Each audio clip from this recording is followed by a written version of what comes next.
আজ আমি বানাবো ফিশ তন্দুরি। তো ফিশ তন্দুরি খেতে খুবই সুন্দর। তো দেখতে থাকুন আমি কিভাবে বানাই। তো প্রথমে আমি রুই মাছ নিয়ে নিয়েছি 2 পিস। তো তারপরে আমি আদা রসুন পেঁয়াজের পেস্ট নিয়ে নিয়েছি। প্রথমে আমি 5 মিনিটের জন্য ম্যারিনেট করে রাখবো মাছটাকে। হলুদ গুঁড়ো, লঙ্কা গুঁড়ো, জিরে গুঁড়ো, আদা রসুন পেঁয়াজের পেস্ট আর সরষের তেল দিয়ে ম্যারিনেট করে রাখবো 5 মিনিট। তারপর আমি কড়াইয়ে 1 চামচ সরষে তেল দিয়ে ওই ম্যারিনেট করা মাছটাকে দিয়ে দেবো। তারপরে স্লাইস করে কেটে রাখা টমেটোগুলো দিয়ে দেবো।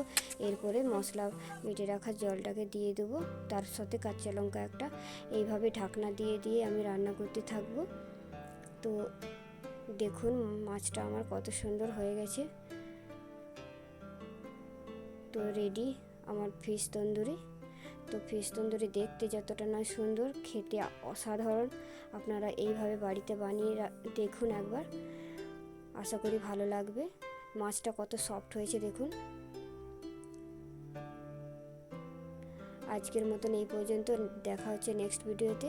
ভালো থাকবেন, সুস্থ থাকবেন, টাটা।